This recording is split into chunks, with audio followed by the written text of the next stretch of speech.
So welcome back, everybody. My name is Douglas Johnson if you're new here, and I am a certified yoga teacher. I teach meditation, an ordained minister, and a certified Kiloby Inquiries facilitator. Today, I'd like to talk about the problem with perfectionism.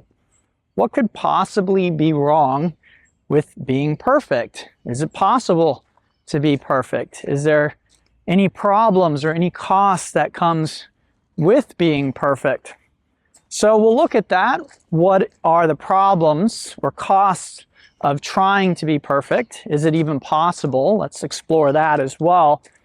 And then we'll also look at what it says about us from a spiritual / psychological perspective. I'm not a psychologist or psychiatrist, but psychology and psychiatry, the mind, our emotions cross over into spirituality. So while I'm not going to give you any kind of a clinical perspective on it, I will give you a spiritual perspective on it.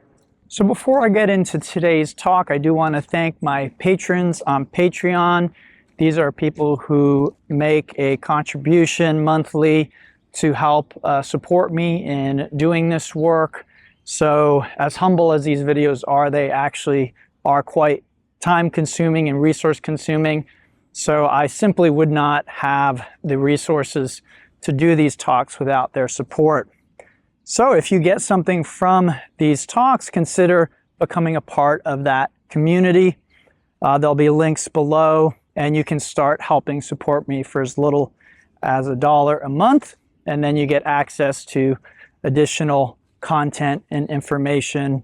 You get advance notice on retreats and workshops and other events like that. Okay, the problem with perfectionism. So is there any problem with being perfect? Much of what I can say about perfectionism can also be applied to what we could call high achievers, people who perform very highly in a certain area. Now, the first thing I want to say is I am generalizing here. So if you are perfect, if you're a perfectionist, consider yourself such, and you don't feel that what I'm saying applies to you, then don't think that I'm talking to you. It's as simple as that. People sometimes get offended when they hear someone generalize about a topic and they say, well, that doesn't apply to me. Sure, nothing applies to everybody across the board. So these are generalizations. These are things that you can look at yourself and see if they apply to you. And that really is the essence of spiritual teaching. Does this apply to me?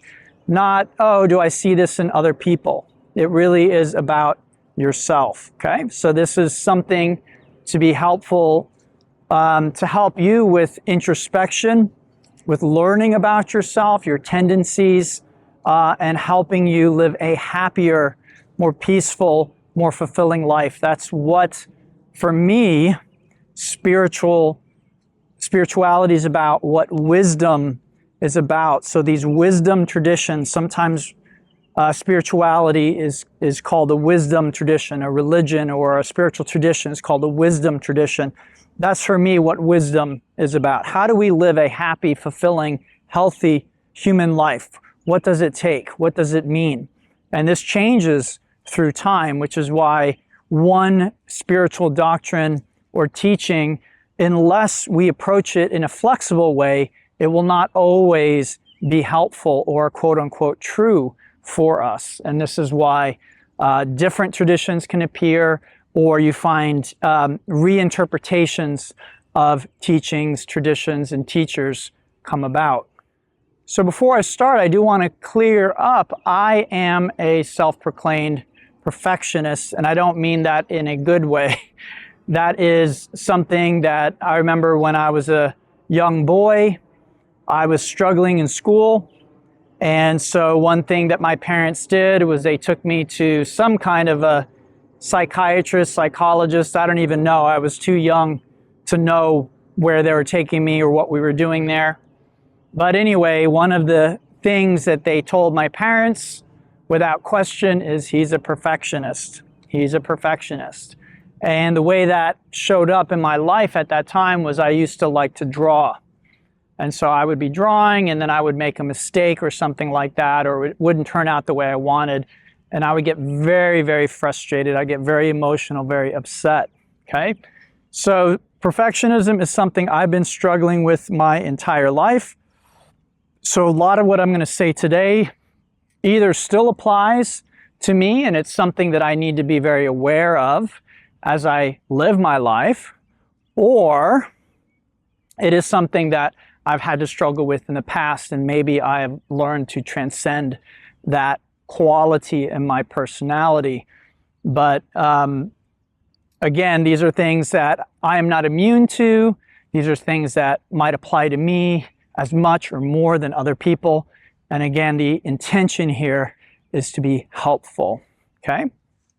So what could be wrong with being a perfectionist? Isn't it good to be perfect? Isn't it good to strive for perfection? Well, it really depends. There are some downsides to trying to be perfect. The first one is, what do we mean by perfect? Is there really such a thing? I listen to some of the music of my heroes and I might hear perfection in their albums, in their music, and think, wow, this is perfect. But other people listen to the same music and they don't feel that it's perfect. In fact, they may not even like the music. So perfection in one person's eyes isn't necessarily perfect in another person's eyes. So even within, if we look at these artists and we ask them, was this perfect? They probably wouldn't see it that way because they were involved in the messy process of creating the album or the work of art. They know what happened behind the scenes. It might be very difficult for them to see the output as somehow perfect. Now, with the passage of time and critical accolades and other things, they might put on some rose-tinted glasses and say, ah, yes, those were the good old days. That was perfect. That was wonderful. But honestly, if we were to ask them while they were working, if we were to ask them to be really honest, a lot of times we're going to find that really doesn't exist. So if we look at something as simple as the circle, in a physical reality, there's no such thing as a perfect circle. Perfect geometrical shapes don't exist in this physical realm. So can you be a perfect human being? What does that even mean? By what standard or judgment are we measuring that, right? Never breaks the law? Is that even possible? You've never sped. You've never smoked a joint. You've never gotten in your car and driven when you've had a little too much to drink. Depending on where you live, even some what we might consider regular sex acts might be considered illegal in certain states, in certain areas. So again, even maybe allowing your pet to go to the bathroom, right, without picking up their droppings. Maybe you've done that, you forgot your bags or something, no one was around, or letting your pet off the leash. Again, is it perfect to follow the law perfectly? What if there's an unjust law? So these are often things that we don't investigate as human beings. We just have this idea that there's such a thing as being perfect, and then many of us start striving to be perfect without examining whether or not that's actually possible, whether it's desirable, and what the implications are. So another aspect of the cost of perfectionism is, I've known this as the 80-20 rule. You can also think of it as diminishing returns. So if I am making no effort toward something, let's say learning the piano, and I start investing a little bit of time and energy to learn the piano, that will show some returns. I will start to get better at playing the piano. If I invest more time, I will see more gains. And this will continue for a while. More effort, I will see more gains. And then at a certain point, I will need to make a lot more effort in order to make a much smaller gain, okay? And this is called, again, the law of diminishing returns. So the way this applies in the 80-20 context is you will make 80% of your gains with about 20% of the effort. And then to make 20% more gains after that, you will need to apply 80% effort. Okay, so you can see with 20% of effort, I can learn to play the guitar about 80% as well as anybody else, let's just say, okay? But then, in order for me to progress 20% more, that time and energy goes up exponentially, where now I have to apply 80% more effort just to make a 20% gain. So again, however you think of it, law of diminishing returns, 80-20 rule, the idea is the same, that as we try and get closer and closer to perfection, we will find that we are spending more and more time and energy on something. It was interesting, I was listening to a podcast the other day, and they were talking about how many of us idolize high performers. Again, we might see them as perfect. Somebody who built many businesses, multi-billion-dollar businesses in their lifetime, or someone who was a great artist or musician, someone who innovated, a great scientist in their field. And so what we're seeing is someone who poured so much effort into one aspect of their life. What we may not see is they may have been the worst mother or father in existence. Their children might have a lot of ill feelings toward them, hold a lot of bitterness. They may have been neglected in many, many ways. Or their spouse might be like, yeah, they were never around. They weren't a very good wife or husband. We don't see the cost of what we might see on the outside as perfectionism. In modern Western culture, we tend to celebrate, again, excellence and performance and something that produces a lot of wealth. So again, if I achieve a high level of musical mastery and then I am rewarded for that, many people will not know and look at and see the cost of perhaps my personal relationships.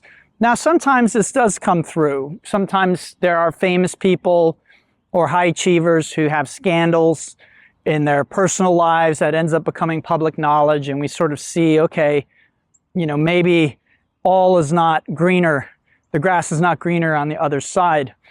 But especially some of our historical heroes, so to speak, we may not understand or see the cost of what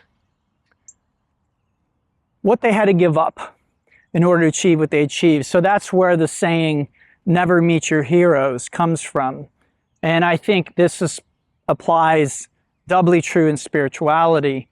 I think there is a new generation of spiritual teachers who try and be a lot more transparent about their personal human struggles. And I think this is healthy and this is good.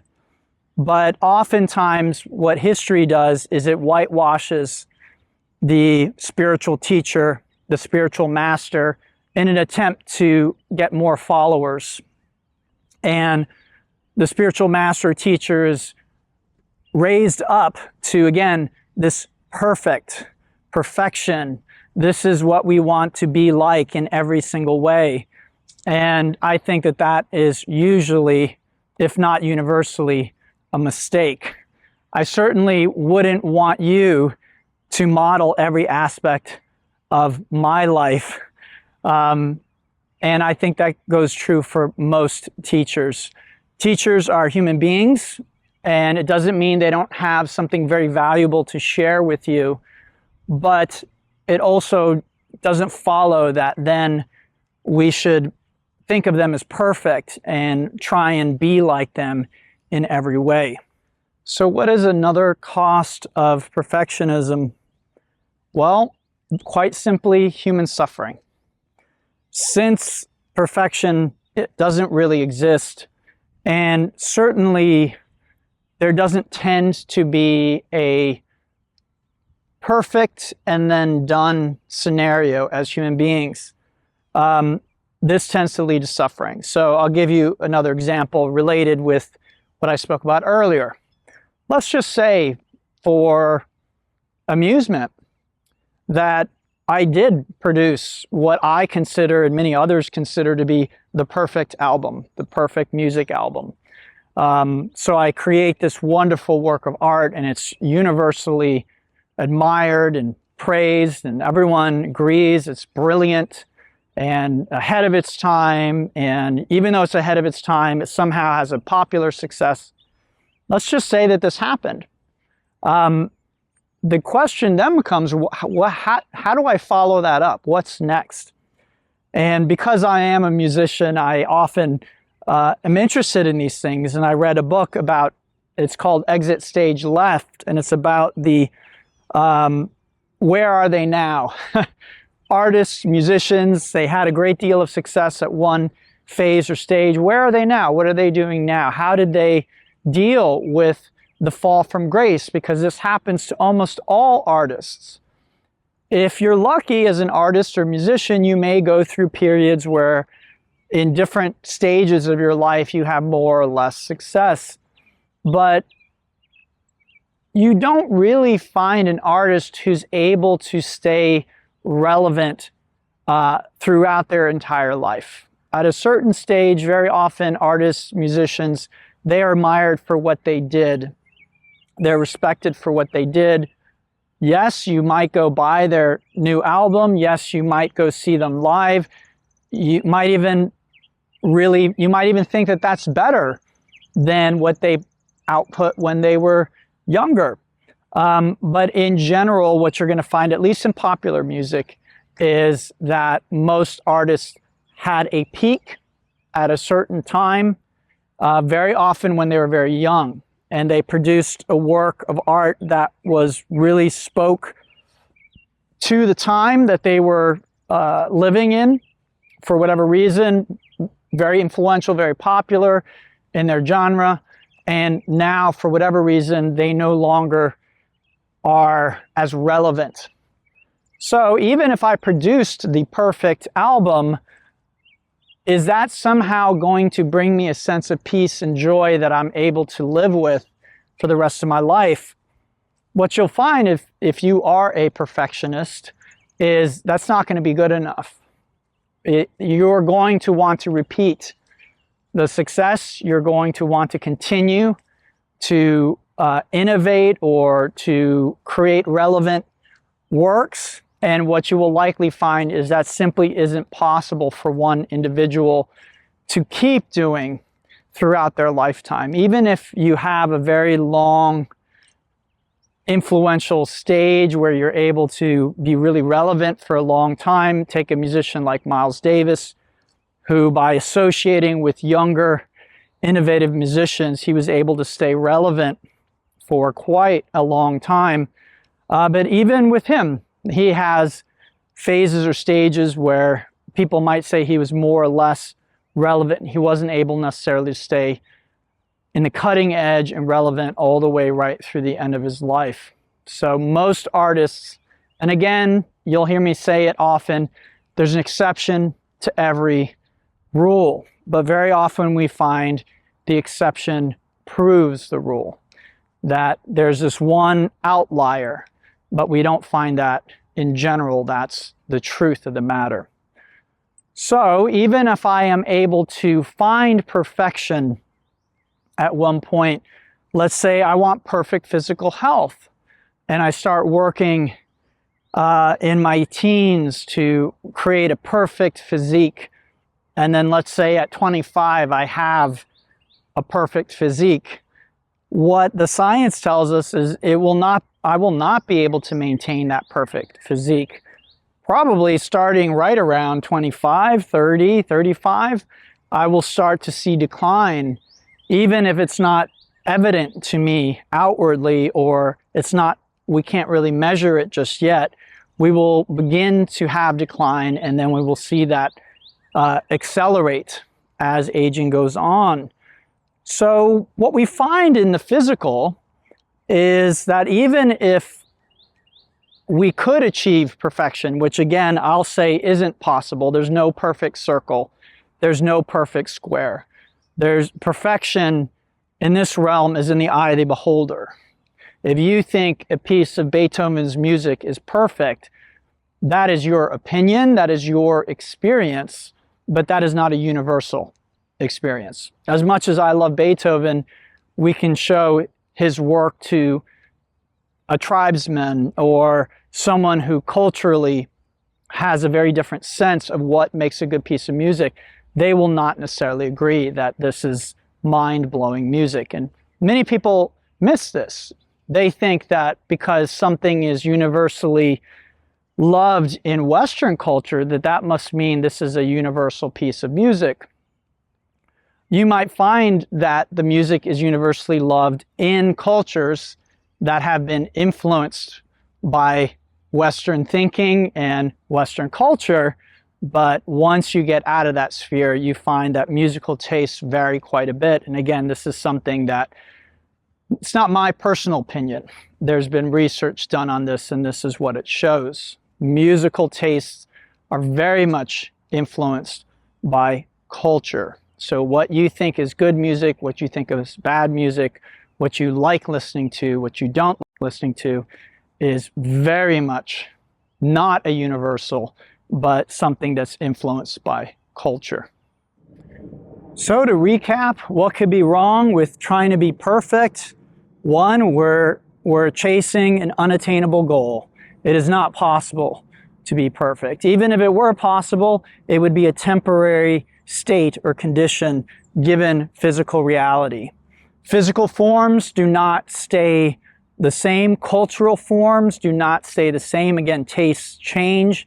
If you were the greatest Dixieland trumpeter, back when Dixieland was the most popular form of popular music, or swing was, then tastes change in your lifetime, and you find, even though you're maybe a better trumpeter and you're creating more interesting, innovative music, culture has moved on and there's no longer taste for what you're doing. And so even if you produce what you think is perfect, that may not be recognized by anyone else. Again, perfectionism comes with a very high cost because of diminishing returns. I'm working harder and harder to reach that level of perfection. And again, this is likely taking away from other areas in my life, my social relations, maybe my mental and emotional health. I've been there personally where I'm chasing perfection, and meanwhile my mental and emotional health is declining, but because I'm chasing this goal that is really not achievable of this perfect piece of music, I go there, I allow that, and then eventually I have to step away. And then finally, there is the suffering. In Buddhism and in yoga, the word is dukkha, and chasing something that doesn't exist, perfectionism, causes a lot of human suffering. Again, I can attest to this personally. Whether that is, again, neglect of relationships, people that need me, other, perhaps more important things where if I just did 80% and that was good enough, right? I gave 20% effort, I got 80% of the result, and I said, okay, it's not perfect. That is good enough. And I just let that be and diverted my attention elsewhere, then I may have been able to reduce my suffering, reduce the suffering of others. So again, many of you know I emphasize the value of peace and joy in your life. Peace and joy we find, given the great wisdom traditions and the modern science, they have very little to do with perfection, with performance, with outperforming. Many people don't realize that athletes very often take a very high toll on their physical health. Again, I was watching a podcast just the other day, and this individual said, don't ever think that exercising for health and longevity is the same way you would exercise for performance or for physical appearance. Okay, so I'll repeat that because that's very valuable information. The way you exercise to maximize your sex appeal, your physical appearance, is one thing. That is not the same as being healthy or living a long life. Likewise, exercising to outperform in a competitive environment is not the same as exercising for health and longevity. So again, you need to decide for yourself, what are your goals, what is important to you. I'm not here to tell anybody that they shouldn't strive after athletic performance. If that is a goal of yours and you understand the cost, or striving after, an attractive physical appearance. If that is your goal and you understand the costs, what those might be, what you may be giving up, because again, we only have so much time to exercise. Maybe if I could exercise for health and longevity and exercise for my appearance, I could do both, then that might be ideal. But you might find one actually interferes with the other, okay? Okay, so from a more psychological perspective, and again, I am strictly a spiritual teacher, so when I talk about psychology, I'm not talking about it from the Western, medical professional perspective. I'm talking about it from the spiritual aspect of psychology. And the yoga tradition, the Buddhist tradition, some people argue that these are really psychological in nature, that they're not really a religion, they're not really a philosophy, but really a way of looking at the world and our psyche. So I'm talking from this perspective. I'm not giving you any kind of psychological advice here. So what does perfectionism say in terms of our spiritual psychic development? It basically says, I'm not good enough. And again, this is true oftentimes of high achievers. Again, there may be exceptions, but very often people who are striving to be a high achiever, people who are trying to be perfect, they feel that that is how they achieve love, how they get recognized, how they get appreciation, all of these things. Now you might think, well, doesn't that make sense? Isn't that what we do? Yes, that's what many human beings do, is they do things to try and get others' love, appreciation, attention. And from a spiritual perspective, it's a problem. Ideally, spiritually speaking, we are motivated by, you could say, life force itself to do what we do. If we achieve great things, then wonderful. That wasn't motivated by a sense of lack. And the problem with perfectionism, if you will, from this perspective, is, again, perfection doesn't exist. So you're chasing something, you're chasing a ghost. You will not achieve what you're wanting to achieve. So again, the idea, the subtext, the unconscious subtext, again, this is all shadow. This is all things you are likely not aware of. You may be aware you're a perfectionist, but you are probably not aware of what drives the perfectionism. what is often driving it again is if I can be perfect, then I will get love, approval, and appreciation. And again, to a degree, it works. Who doesn't love someone who you can rely on to produce superior results? You don't care, as their boss or their friend, that they might have a lot of internal turmoil or suffering with the fact that they don't feel like they're doing good enough, maybe even though they've produced outstanding results for your company, and that's all you care about. And maybe you give them a raise, you say, great job. You don't care that they stay up at night feeling like they could do better, or that they should do better, or that they should do more because they don't feel like it's perfect yet.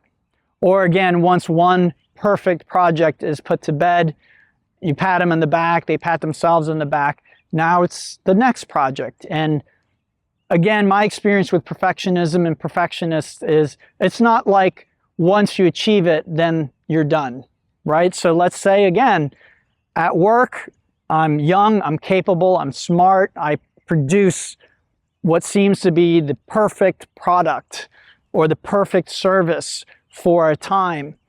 That will not last. That experience will not last. I will not be able to ride that into the sunset, inwardly speaking. Again, I'm not talking about outwardly. Maybe you'll make enough money so you can relax the rest of your life if you chose to.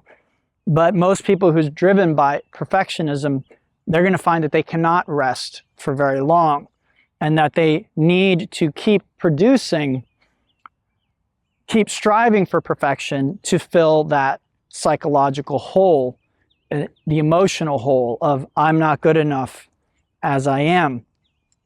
Now, as many of you know, this comes usually from early childhood and usually from our experience interacting with our family of origin. Sometimes people hear this and they think, oh, well, your parents must have been horrible, or, you know, there's something greatly wrong with how you were raised. Honestly, most of us are raised this way. And just because of human ignorance about the unconscious, about the shadow, about our spiritual life, most parents raise their children in a way that is expedient for them as parents and for society. So in other words, you create an obedient child who is quote unquote well behaved, meaning they do what you want them to do, but you may have inflicted a lot of psychological damage to get there. And again, this is done unbeknownst to the parents. Usually the parents don't realize that they're doing this. And if they did, they might choose otherwise. But we just don't have the education there. How do I know all this? Because I've done inquiry with many, many people. And you can think of inquiry as like a joint meditation, where two people enter into meditation together, and we look at what's going on in your heart mind together, and we see what is driving your behavior, what is driving your perfectionism. So Byron Katie is a spiritual teacher some of you may be familiar with, and she says she doesn't pray because she doesn't want reality to be any different than it is. But if she did have a prayer, it would be, God, spare me from the need for love, approval, and appreciation. Again, as human beings, we might think, well, what else is there? And again, this is why she, myself, we are considered spiritual teachers. Because yes, on a surface level, on a pragmatic level, according to modern psychology and many other ways of thinking, these are things that we need. We should chase after them. We need to demand them from those around us. Love, approval, and appreciation. We all need this. This is part of being a healthy human being. So yes, on one level, nothing wrong with it. On a deeper spiritual level, it can create a lot of problems, because oftentimes what I'll find is, do I want to answer to truth, ultimate truth and reality, or do I want to chase these things? Because what you'll often find is people will withhold, at least on a surface level, they will try withholding love, approval, and appreciation to get you to behave in a preferred way. And whether that's how someone else thinks you should behave or how society at large, what is culturally in vogue and in fashion in your culture at the time, human beings generally will use love, approval, and appreciation to shape your behavior.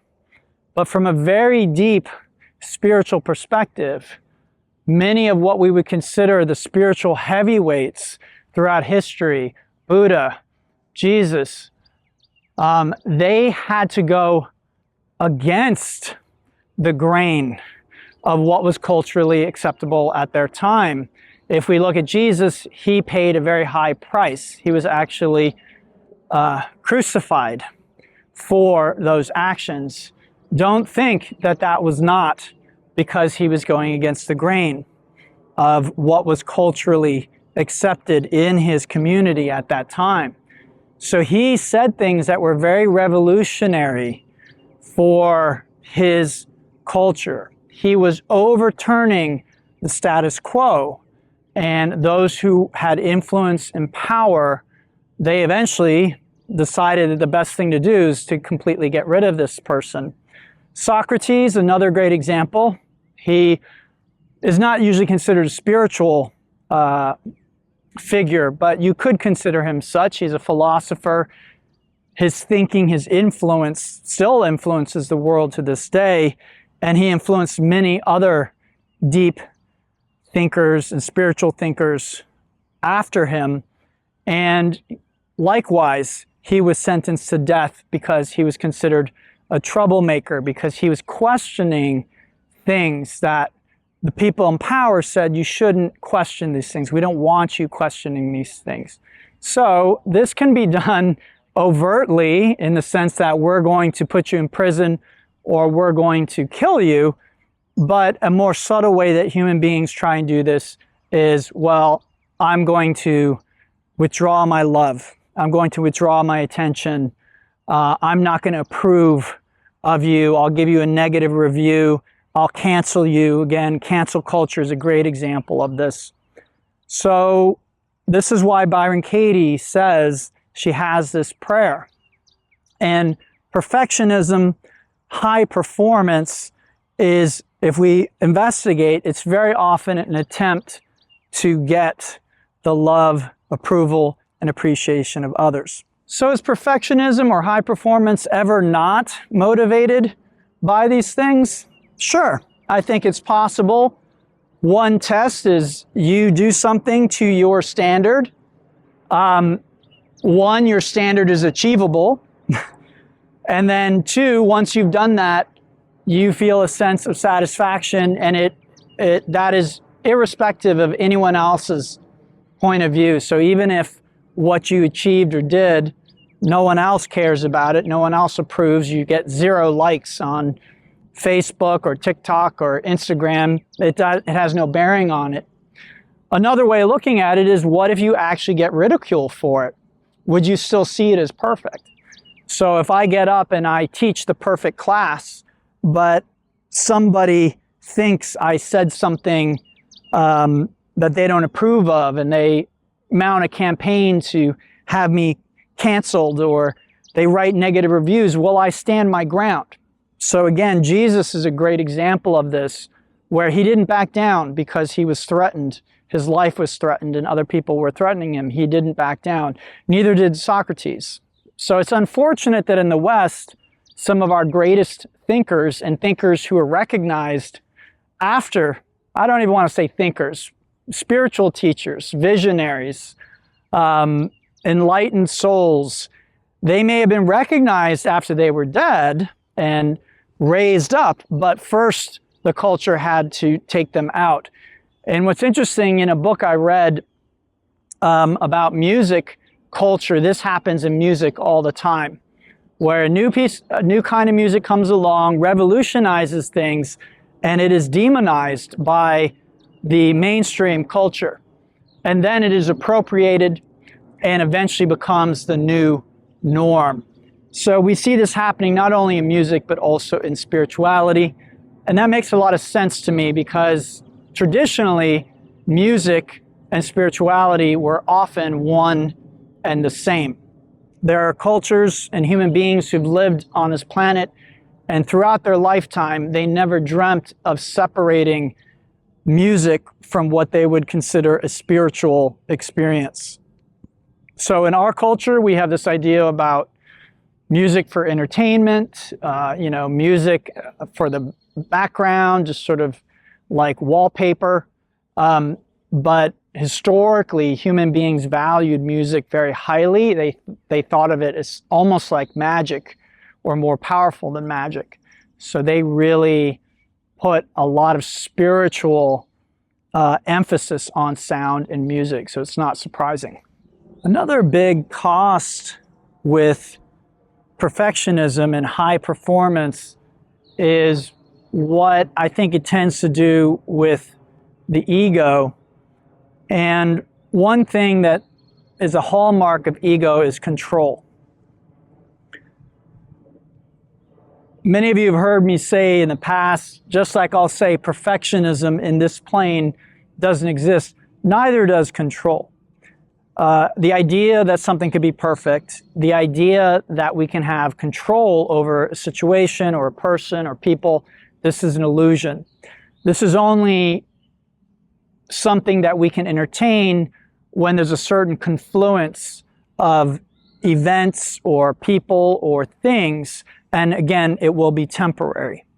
So we might temporarily have this idea that we have control over this or that, but it ultimately is an illusion. That control can be taken away very, very quickly and easily. It may not.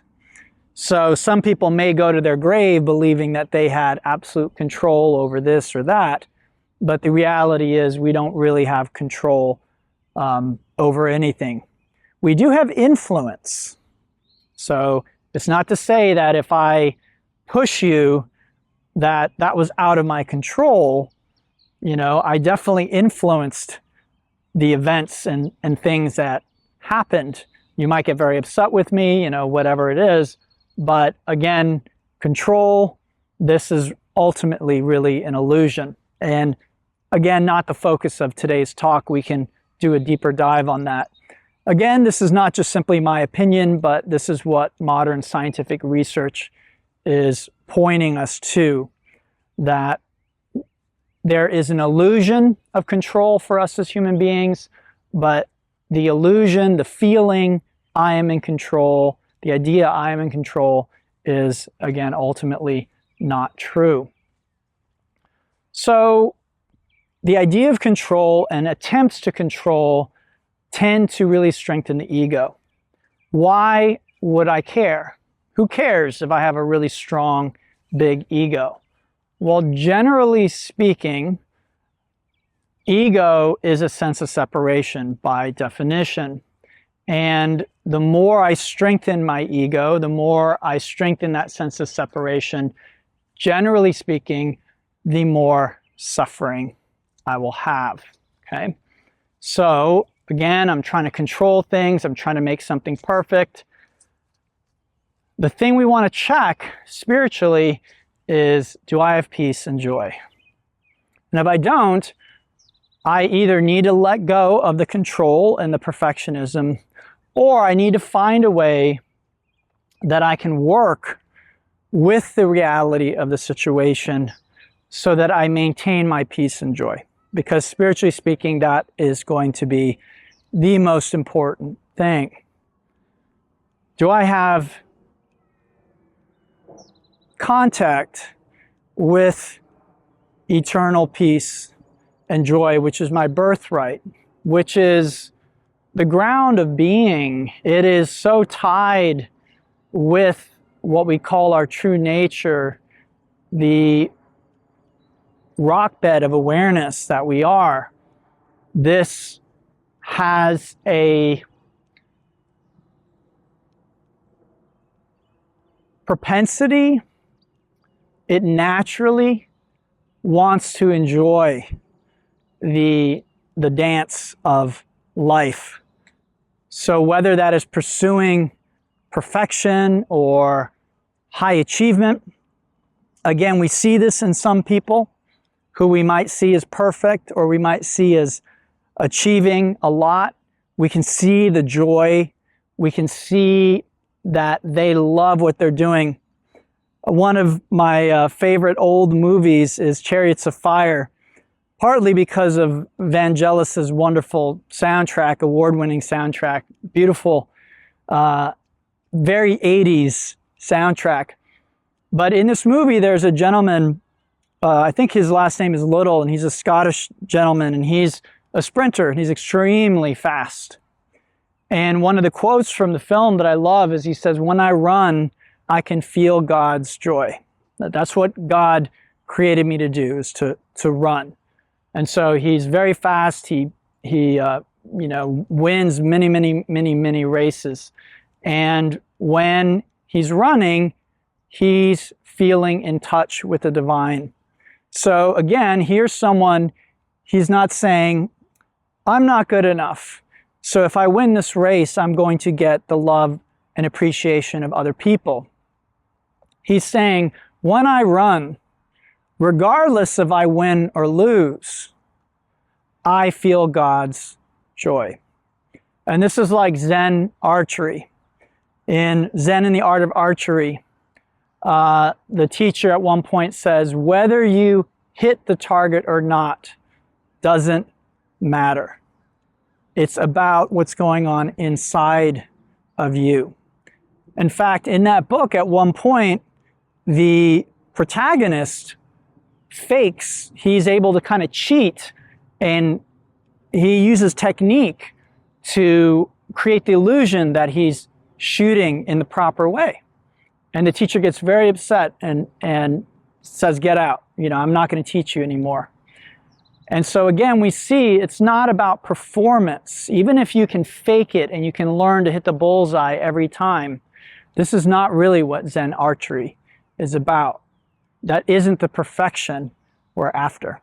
All right, everyone, I want to thank you for listening. I'd love to hear your experience with perfectionism, with trying to perform better. What motivated you to do this? Leave that in the comments below. Again, if you'd like to join my Patreon community, please check out the links. And until next time, namaste and have a beautiful day.